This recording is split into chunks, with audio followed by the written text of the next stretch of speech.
Hello everyone, and thank you for watching my channel. If you like what I'm doing here, please consider subscribing, liking, and commenting. It would really help the channel out quite a bit. Thank you very much. Radio 78 WBBM Chicago. The CBS Radio Mystery Theater presents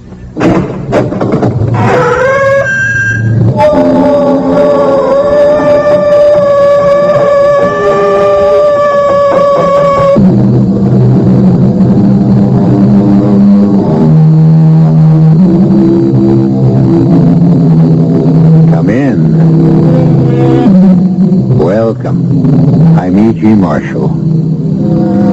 Voodoo is a word to conjure with, and conjure is the right word, because the high priest of voodooism was called a conjure man. It was he to whom the practitioners of voodoo turned when they wanted spells cast or lifted, enemies punished, or love affairs promoted. As voodoo spread northward from the island of Haiti to the Americas, and particularly to New Orleans, it should be noted that its most powerful conjurers were women. Dambalao, all-powerful one, see your knife, the sacred knife of our ancient gods. See, Dambala, the knife has drawn blood, and you, Dambala, you will now have another soul. Oh, Dambala, look with mercy and kindness upon this servant who will continue to serve you faithfully, now and forever.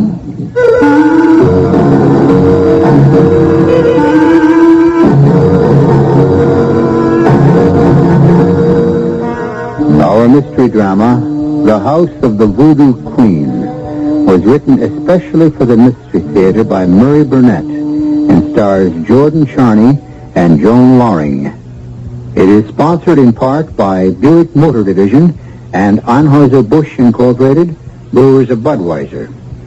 I'll be back shortly with Act One. If you take a look at the 1975 cars, you'll notice a European influence. And there are some new American cars that rival the Europeans, one being Buick's new Skylark SR, with its touring car interior and spirited little V6 engine. But don't think of the Skylark SR as a European tourer. We're proud of the fact that it's a Buick. You will be too. Buick, dedicated to the free spirit in just about everyone.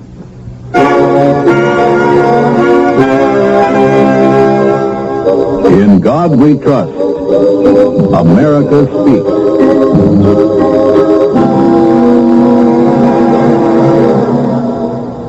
George Washington remarked during the Constitutional Convention, "Let us raise a standard to which the wise and honest can repair. The event is in the hands of God."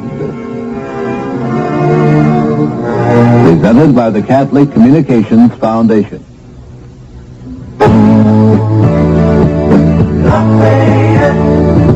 Lafayette, the complete electronic shopping center. Looking for some last-minute Christmas gift ideas? We've got some great ones at Lafayette Radio Electronics, like a Lafayette portable cassette recorder with built-in condenser microphone for only $24.95.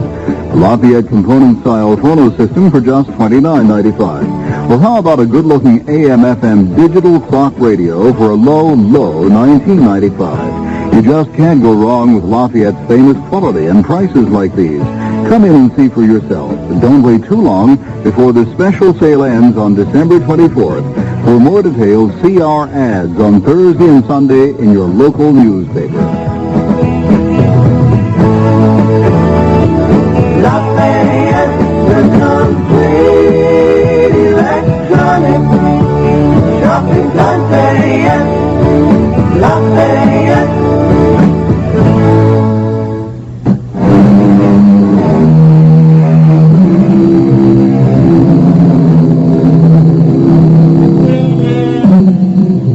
All of us have pictured in our imagination the perfect dream house. The castle in Spain, or the little cottage on the mountaintop overlooking that blue lake in in a green valley. But few of us are ever fortunate enough to have our dream come true. Douglas and Helen Fenton were two young people who had that good fortune. And as we first meet them, they're having the happy experience of being shown through their perfect house in New Orleans, which they've acquired through the death of an uncle Douglas Fenton never knew existed. And this was used as a music room in the old days. Oh, I can just see it. Can't you, Doug? It's a beautiful room, nice and sunny. I think I've given you a thorough tour of your new home, and unless you have any questions, I should be getting back to the office. I promise you'll be our first dinner guest. Won't he, Doug? Oh, you bet. There are still a lot of questions I have about Uncle Timmy that I'll want answered. I am at your service. Good day, and good luck, and good health. Don't bother, Mr. Fenton. I know the way out. Oh, Doug, I'm so happy. I just love this house. Wait till you see what I do with it. What was that? The movers? Don't be silly, darling. They left hours ago. Remember? Probably something fell. It sounds like something falling.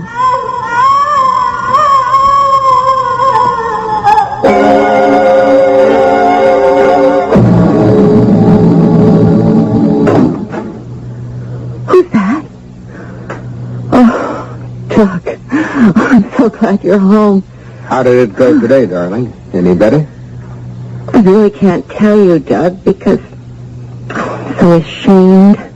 Well, I didn't stay home. I guess I'm just a big coward. Oh, don't be silly. Anyone would be frightened by what goes on in this place. Oh, Doug. Oh, what are we going to do? I told you. We'll sell the house and find another. Did you reach Mr. Lamorde? No luck. When I called, he was out. And when he called me back, I was in a meeting and couldn't take the call, but he promised to... Oh, that must be him now. Hello? Mr. Fenton, Lemurs here. Sorry we missed connections all day. What can I do for you? Mr. Lemurs, I don't know how to tell you this, but, well, Helen and I think the house is haunted. If you don't like the house, you can always put it on the market. We love the house. That is, we thought we loved it. You can't live in a house where all night long you hear screams and chain rattlings and during the day thumpings and... Well, there's an odor, an indescribable odor of rot and decay that sweeps through the house from time to time. It's here now, as a matter of fact. And we wanted to know if you had any complaints... The house has been empty for years. Well, maybe that's the reason.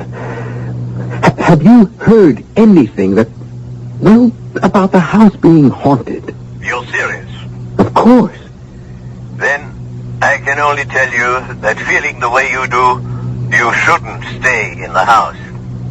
I'll give you the names of some real estate agents who might be willing to handle it.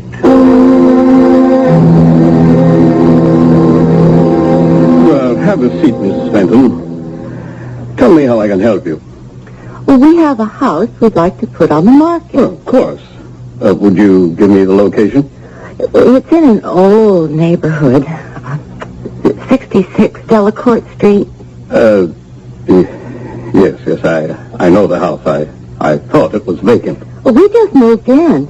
My husband's uncle left in the house, and we decided to move to New Orleans and live here. Miss Fenton, I'll be honest with you. The house has a bad reputation.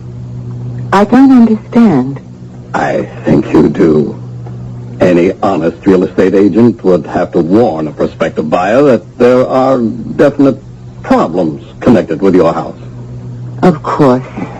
I understand that. Then you also understand I'd have to offer the house way below the market value. How far below? I don't think I could ask more than $20,000. 20,000? My husband and I wouldn't be interested at that figure. Thank you for your time. Not at all. If you change your mind, you know where to find me.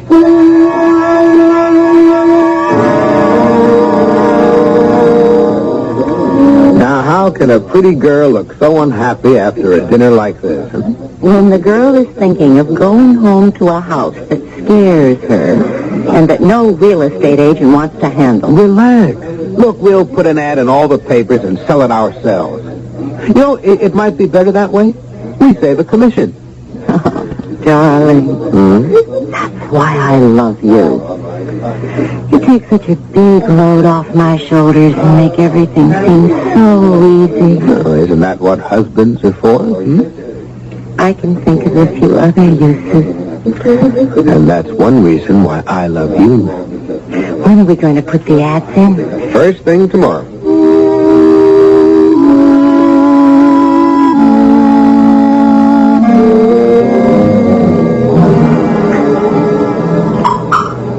Doug,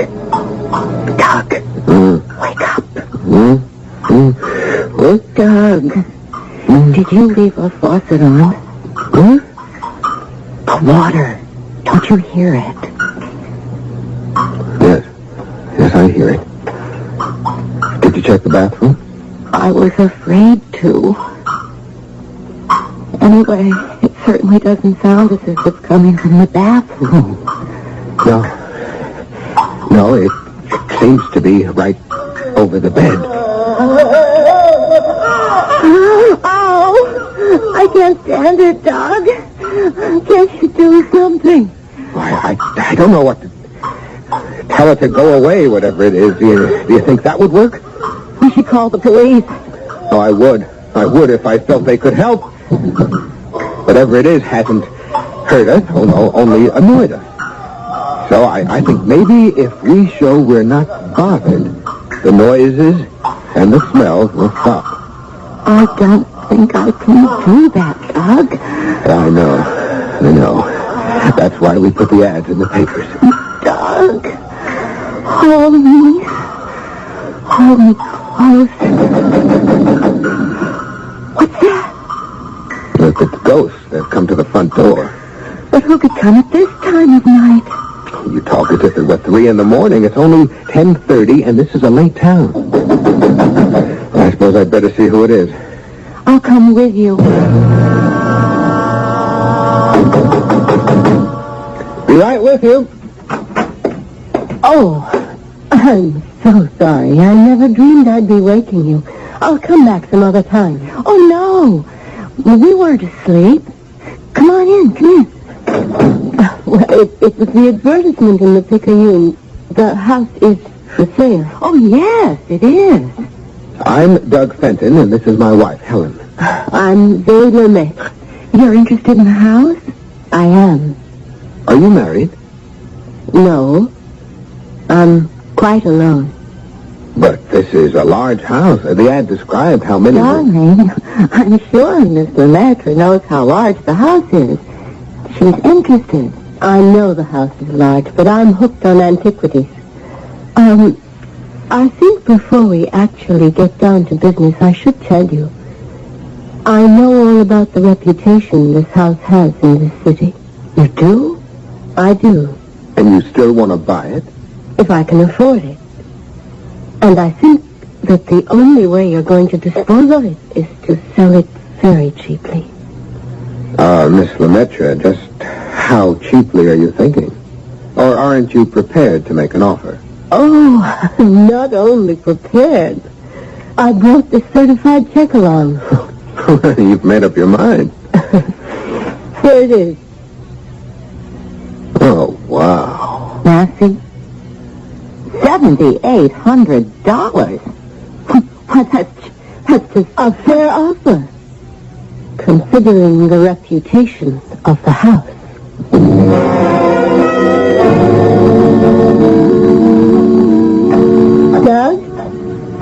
Doug Fenton. Miss Lemaitre? Are you too angry with me to join me in a cafe suite? It's my wife who's angry. Oh. I never can stay mad at girls as pretty as you. Thank you. Do you find me fascinating, Mr. Fenton? Completely. I trust I have the same effect on you. Oh, it's not you who interests me. It's your house. Why? I can't tell you. Everyone in this town seems to know what's wrong with my house except Helen and me. They know there's something wrong. That's all they know. Oh, and you know more, beautiful Zoe. Ah, yes. Behind those beautiful green eyes lies secrets. And your attitude is one reason why I can't tell you. You wouldn't believe me anyway. Try me. All right. The house you're living in doesn't really belong to you. I have a deed that says it does. That house was stolen from the daughter of Marie Laveau, Marie Laveau? Who's she? the most powerful boucor in the history of voodoo. The beautiful black woman who ruled as the voodoo queen of New Orleans for half a century. You, Douglas Fenton, are living in the house of the voodoo queen. And she wants you out.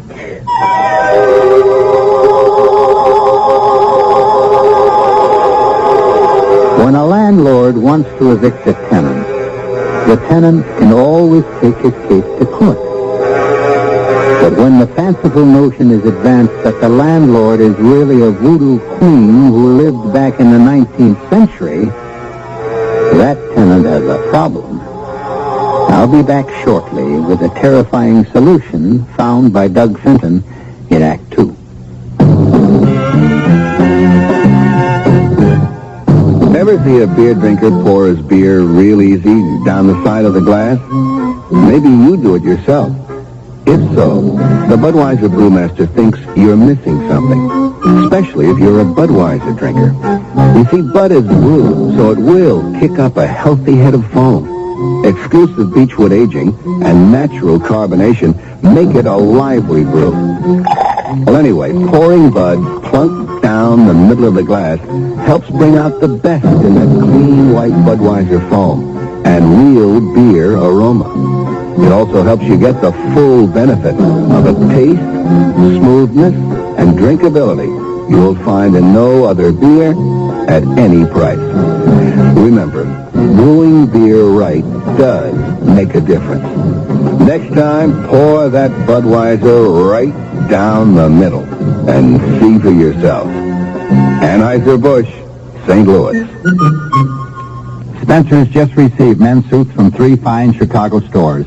These brands are included: 3G's, Eagle, Petrocelli, Hart, Schaffner, Marks, and Worsted Tex.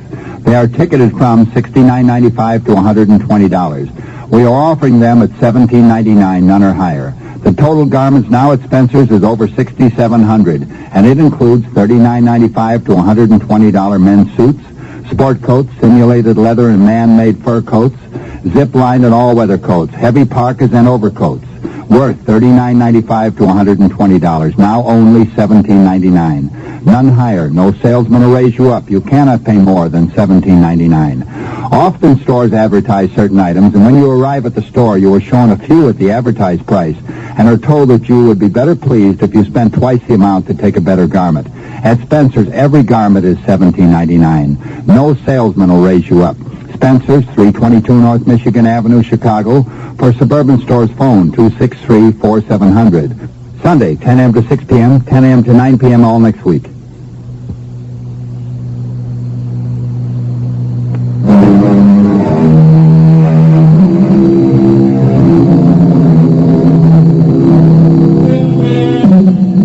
Voodoo is an African religion which has been variously described and downgraded by such descriptive phrases as black magic, mumbo-jumbo, or a mess of meaningless ritualistic incantations practiced and believed in only by the ignorant and superstitious.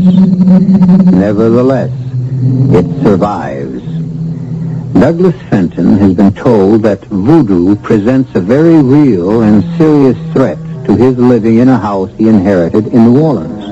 But Douglas Fenton is a skeptic. You're too much, Zoe. Oh? Well, you must really think I'm the biggest sucker you ever saw if you expect me to sell you a $60,000 house for $7,800 because of some crazy story about a voodoo queen. Wait, where are you going? Before I called you ignorant, now I know you're a fool. And I don't like fools. Sit down. Go home, Douglas. Go home to your pretty, silly wife. And the two of you can sit and laugh at Marie Laveau. But in the night when your blood runs cold and a nameless terror shakes your bones, remember me. And if you can, remember to call on the cochon gris and pray they show you mercy. Hey, you think this stuff is for real, don't you? I was born in New Orleans, as were my mother and grandmother. We know the power of the cochon gris. If I apologize, will you sit down? I will sit. But it's useless. You will still disbelieve. Can you blame me? I'm a product of the 20th century. You tell me a pretty wild story and mention things I've never even heard of. Like this cochon gris. The cochon gris are an ancient society of voodoo priests. And what's your connection with them? They asked me for a favor. It's not wise to oppose them. And the favor was to buy my house, huh? Why? Why do they want it? Because it was the home of Marie Laveau. Because it really belongs to her, and they want it as a shrine. And their headquarters. What are you doing at this cafe this afternoon? What took you out of your office? No, a problem. I've always found that a walk and some fresh air helps me. Huh. Don't you find it strange that your walk should lead to the back streets and this particular cafe? I wanted to get away from crowds. And how was it that I happened to be here? Well, you can answer that better than I. Yes, I can. Read this note. I received it at noon. Cafe Lafitte, 3:30. Fenton will be there.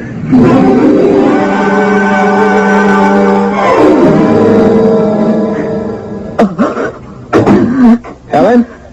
Helen, darling? Helen, what's the matter? Oh, Doc.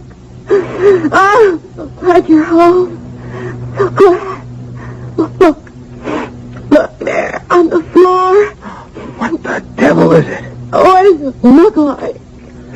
Like a chicken that has had its neck wrung. That's what it is.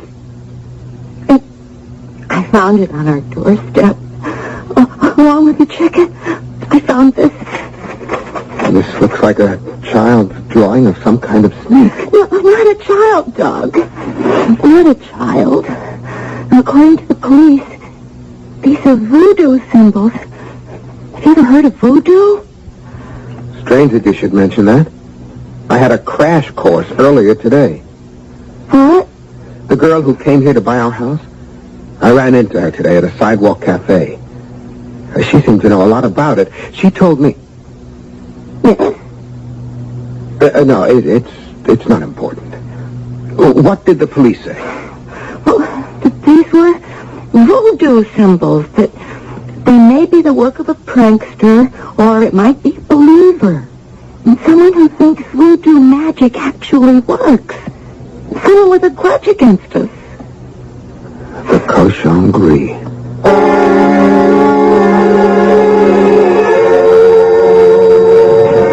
I hoped I'd find you here. Why, Mr. Fenton, what a surprise. Look, don't try to put me on. You probably have a piece of paper on you somewhere that reads Cafe Lafitte, 822. Fenton will be there. You're really rather charming, you know, Doug. Oh, I try. Particularly when someone looks like you. No, I've never met a girl who even came close to you in looks. I think you've bewitched me. Of course. But what have you done to me? Put a love spell on me. I think you're trying to tell me something. And if I am? We should find a more private place.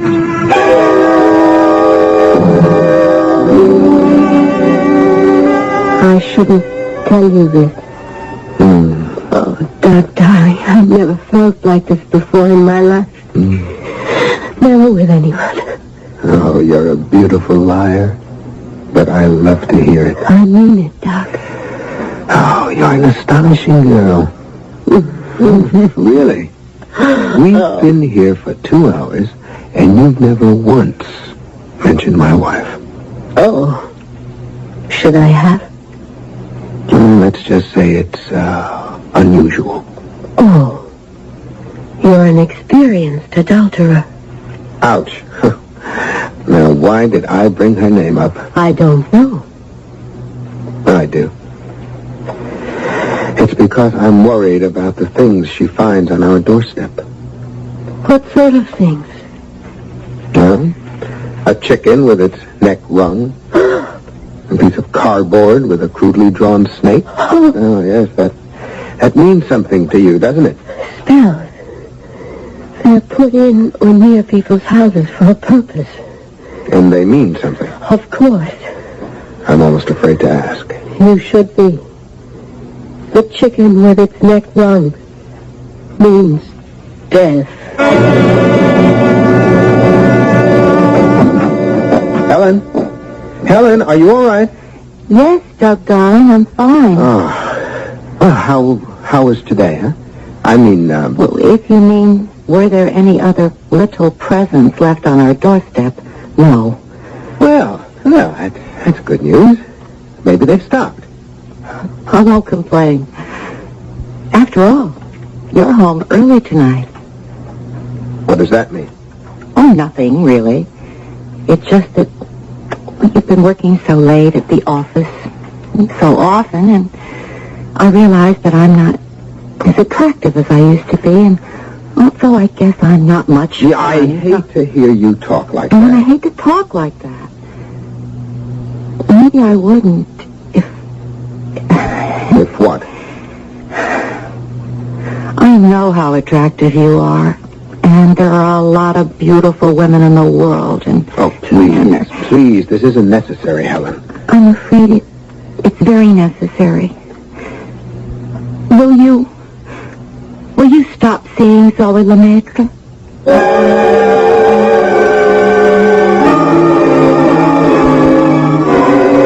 I'm as mad as anyone can get and still not commit murder.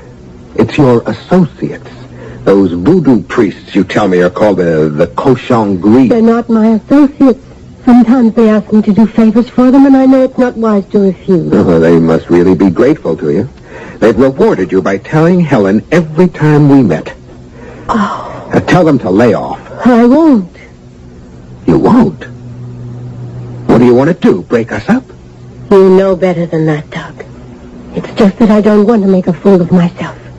If I go to the cochon gris with this request, they will simply tell me what I've been telling you all along. If you wanted to stop, sell the house.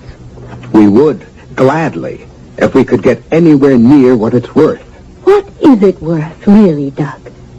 You can't find a buyer who'll even make an offer except the cochon gris. And they think they're being very generous. I won't be taken. You inherited the house.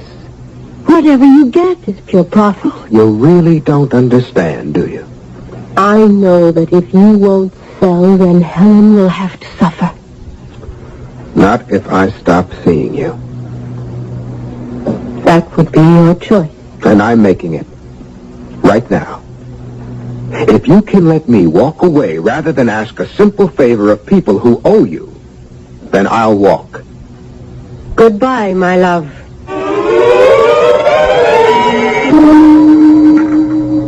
Have I told you it's nice having you home for dinners again? You have? You're bored with me. No. With myself. And you're going to have me home a lot more from now on. That's very good news. I'm not so sure about that. I've lost my job. You're kidding. I wish I were. But they called me in yesterday with all sorts of excuses about cutbacks and economies and... Well, I'm out. I was the last man in, and now I'm the first man out. Let's sell the house and get out of New Orleans. Oh, Doug, don't you see? It will be wonderful. We'll be starting all over again.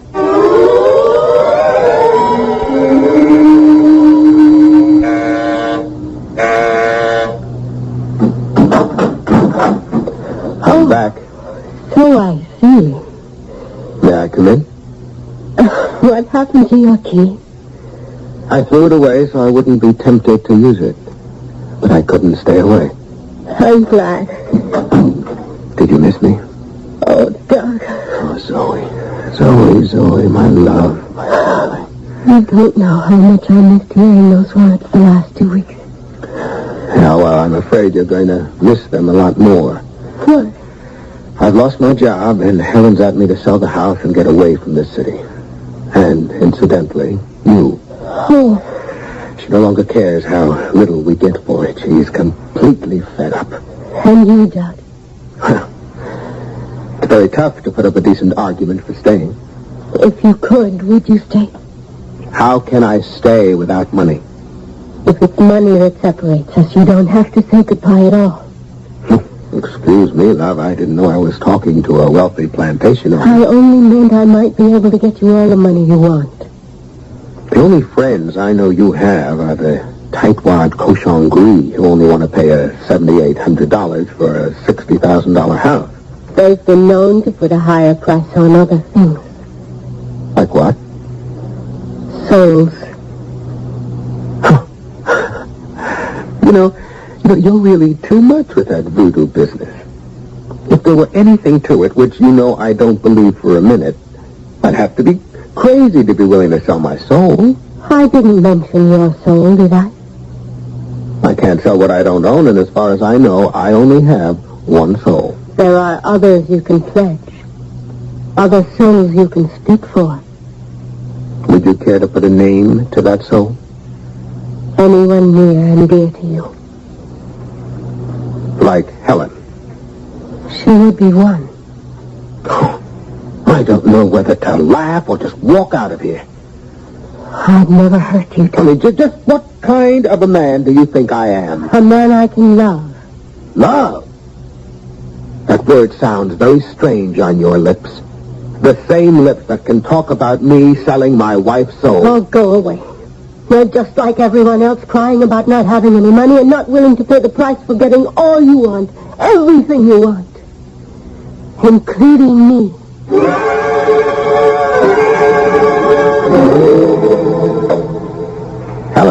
Helen, what are you doing? Packing. You can't seem to make up your mind, so I'm making it up for you. I told Mr. Vincent, the real estate agent, to take whatever he can for the house, and we're getting out. Tonight.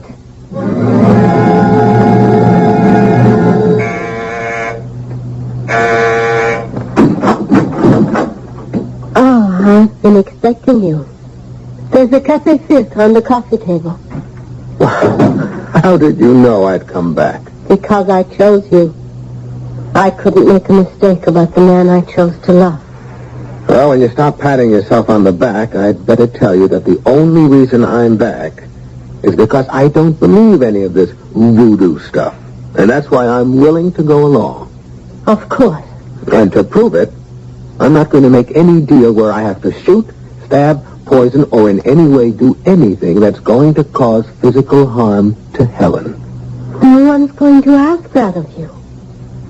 All that's required is this knife and your blood.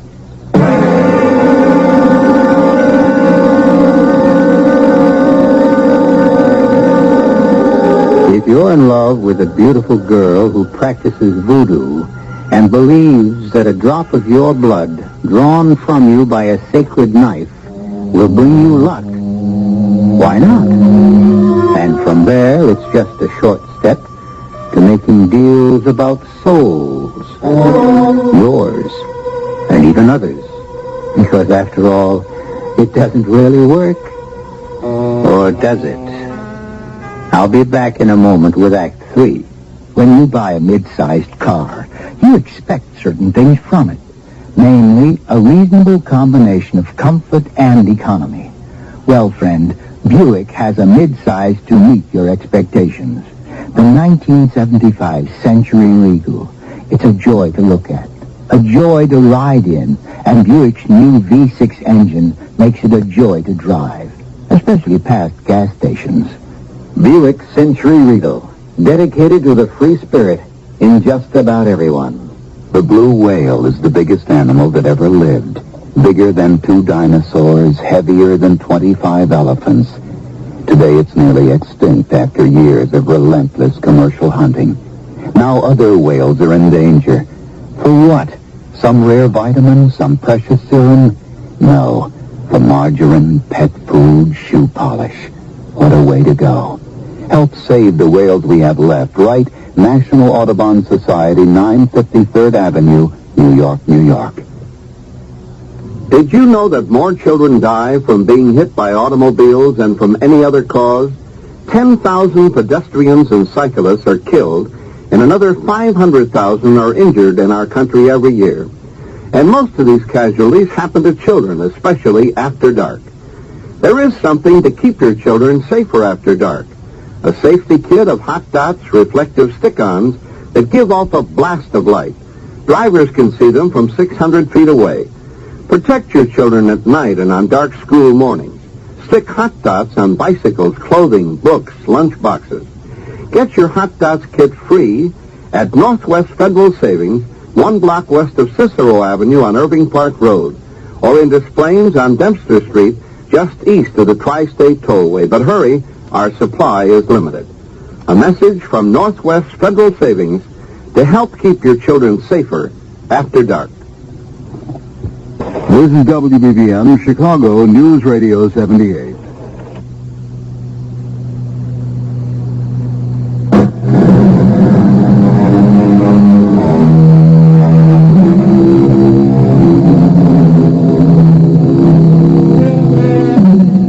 I think all of us feel some small twinges of apprehension when we sit in the doctor's office waiting for the injection we know we must have.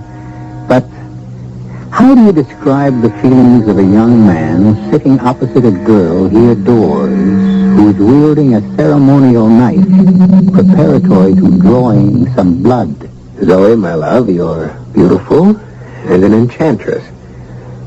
But somehow you look different with that knife in your hand. May I see it?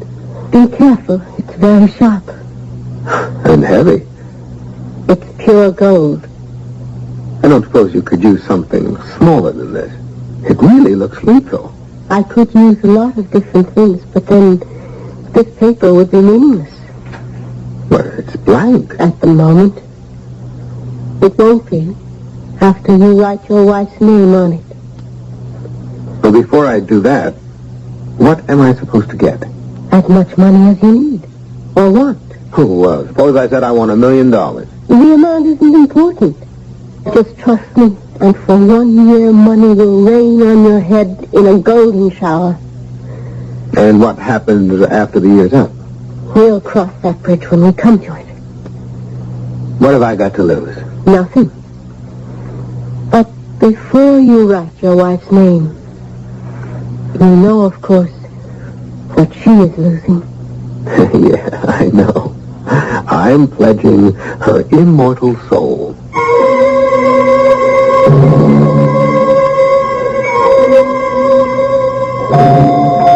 How is she, Doctor? I'm afraid I don't have very good news for you, Mr. Fenton. Haven't you found out yet what's wrong? The tests are inconclusive, and none of the medication we've been giving her seems to be able to help. Well, what is it? Is it a bug or a virus?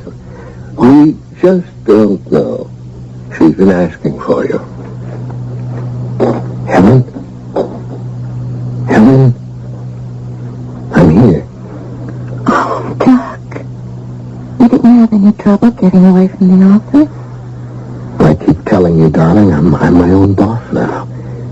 And if things keep going the way they are, I may even turn out to be a tycoon. I'm dying, Doc. Oh, Helen, please, now, you mustn't even... Why? You mustn't feel badly. The way things went since we came to New Orleans, I'm beginning to think that death might be the best thing for me. Helen, I don't want you to talk that way. Doc, I want you to promise me one thing. Just one thing, please. Anything. When I die... Now, will you stop talking about dying? Please, Doc, listen to me. You must get out of that house. Get rid of it. Promise me, Doc. You'll never set foot again in that horrible house. Oh, delicious. I do adore champagne. Well, when are we going to make it all legal? You mean with a wedding and everything like that? Oh, and what a wedding. What a reception. And what a honeymoon. The biggest, most Helen's been expensive... dead only 3 months. Not a very long period of mourning. Who says? A lot of people. Nasty, gossipy people. Dull, stodgy people. Who cares about them? Or what they say to your business associates. What can they say? That you became very rich very suddenly, that your wife died mysteriously, that I'm a witch, and that perhaps people should be careful about doing business with you. No, yes, I'd almost forgotten. It's all because of that voodoo group you fool around with, You'll have to admit that everything happened after we went through the ceremony they told me to perform. Right. I'll admit that first sugar deal on the commodities market was luck. But after that, give me a little credit. I got smart about commodities. And now I know what I'm doing. So, when do we get married, Why is marriage so important to you? You wouldn't be stalling me, would you, my love? Don't be silly, Doc. Shouldn't you wait and see when your 1-year contract is up, but your luck doesn't change?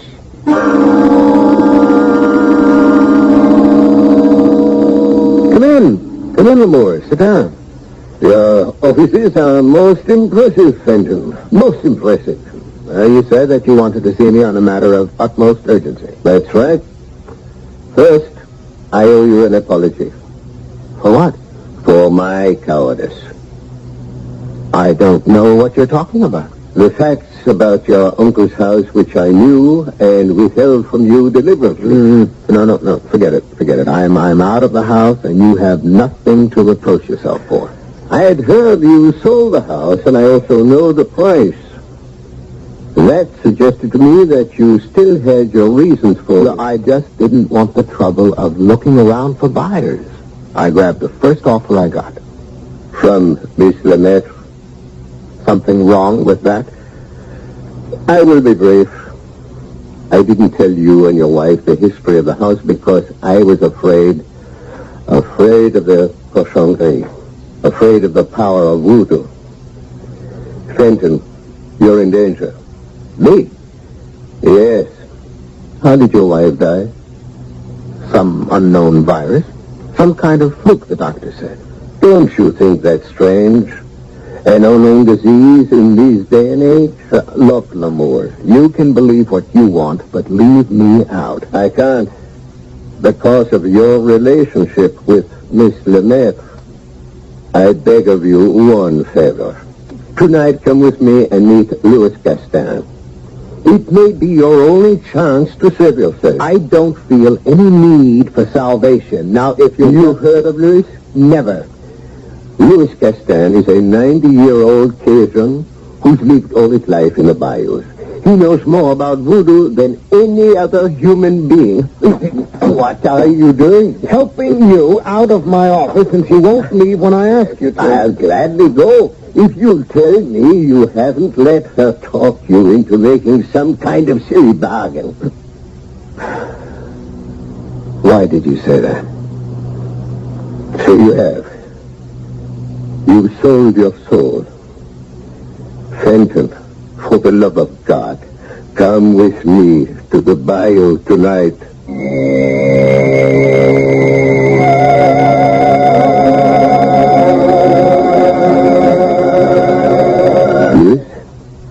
This is Douglas Fenton. I hope we meet in time. No, I'm I'm here only because Mr. Lemoore's practically kidnapped me. Mr. Lemoore has lived in Louisiana a long time. He knows much about voodoo and Cajuns. All right. What do you have to tell me? First, you tell me what you have done with the Bokor. What the devil is a Bokor? A very bad person. One who knows the darkest secrets of voodoo and uses them for evil ends. One who is pledged to Dambala Udeo, the great snake god. This all sounds like something out of the Middle Ages. No, Mr. Fenton, it is much older than that. Have you ever seen a knife like this? Maybe. I don't know. I've seen a lot of knives. But one like this you would remember, no? A pure gold knife with these writings. Well, what if I have? If you have only seen it, Mr. Fenton, that is well. But if it has drawn your blood, that is very bad. How come you know so much about all this voodoo ritual? I had a wife. I loved her much, yes. She loved other things more. She sold my soul, Mr. Fenton, sold my soul to Dambala Udeo. I found her just in time, and I defeated her. And her Bokor. But I paid a price. I cannot use my limbs. You see, Mr. Fenton, I must sit here until the end. But Dambala Udeo and I, we will fight, you understand? And that's why you brought me here, Lemoore, huh? Because you think I've fallen somehow under the spell of... The Bokor Zoe Lemaitre. We're going to be married. When? We haven't set the date, but she has agreed to marry me. She will not marry you. If, as I believe, she is Bokor, she will want to destroy you and take your soul. She will never marry. I know you're wrong. But, well, look, as long as I came here, what must I do if you're right? She must follow the ritual for the sacrifice. She will ask you to perform some ancient marriage rite to strengthen the vows. It will be a powerful voodoo, and she will need a drug. And she will ask you to drink.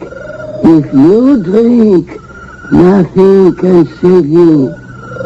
If she does ask me to go through the ceremony, is there anything I can do? You can use this knife. I give it to you. The gold knife. It is easily concealed in your clothing, as you see. And you will use it.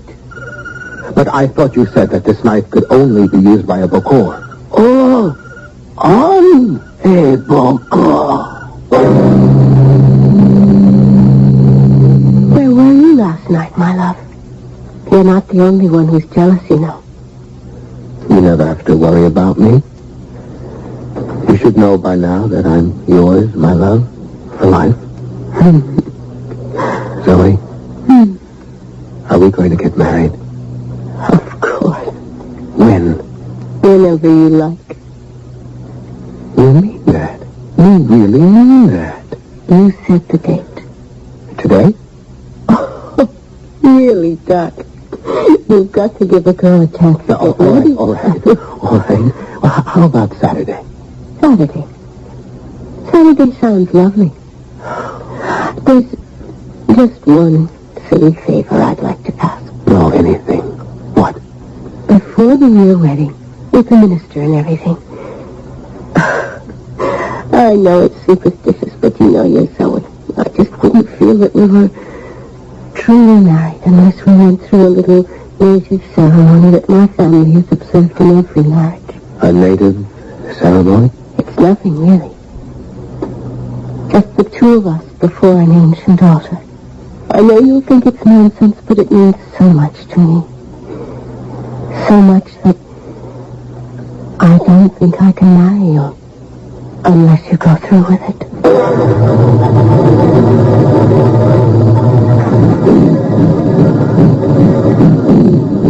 This is my old house. Why do we have to come here? Don't ask so many questions.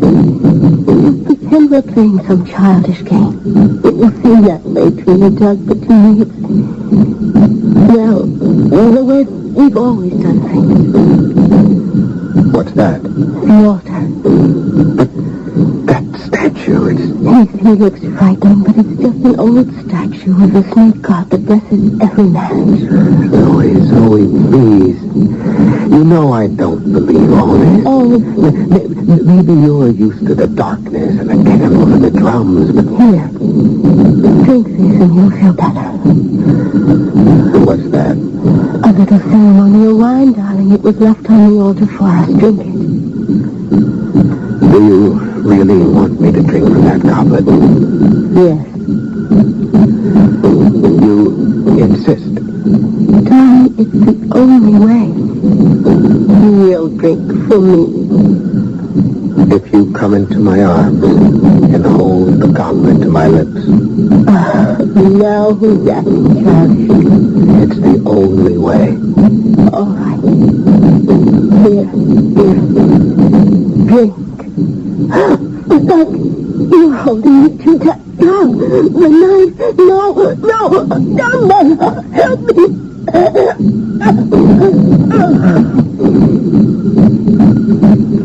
I drank my love. And now we'll be together always. Just the way you wanted it.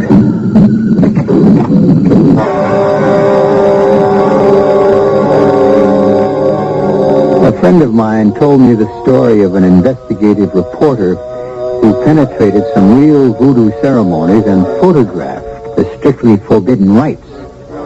The pictures somehow were ruined in development, and the journalist developed an unfortunate tic.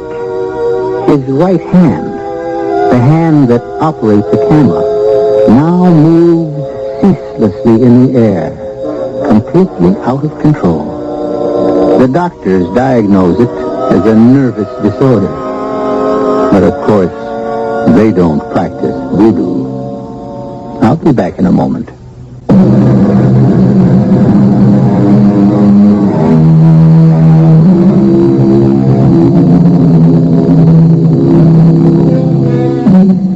It's amazing how many of us invest inanimate objects with supernatural powers. On the other hand, perhaps our superstitions are only faint memory traces, throwbacks to our ancestors who prayed to rocks and trees and mountains. Today, we've progressed beyond those beliefs. We're sure that inanimate objects are powerless.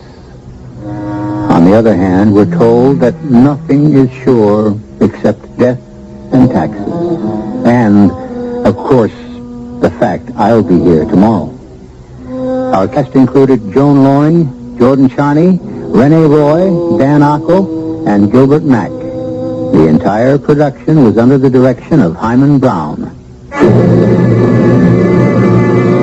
And now, a preview of our next tale. After last night and today, I'm taking no chances. Maybe with your superior intelligence, you have no worries about our abortive attempt at Satanism. But I have. Look, I was the victim, and since a crack on the head denied me any knowledge of what happened, I'm only hoping you can give me the straight goods. The straight goods. A peculiarly inept term for what we are engaged in, my brother in Satan. Damn it, it's not a deal in semantics, Anton. Now, what happened after I summoned up the fiend? I mean, how did you escape, and how could I have been harmed? As long as I was safe in the magic triangle within the circle. I warned you to keep your feet still. If you touch any part of the circle itself or the triangle within it, you are at the mercy of all the devils in hell. Radio Mystery Theater was sponsored in part by Anheuser-Busch Incorporated, Brewers of Budweiser, and Buick Motor Division. This is E.G. Marshall inviting you to return to our Mystery Theater for another adventure in the macabre. Until next time, pleasant dreams.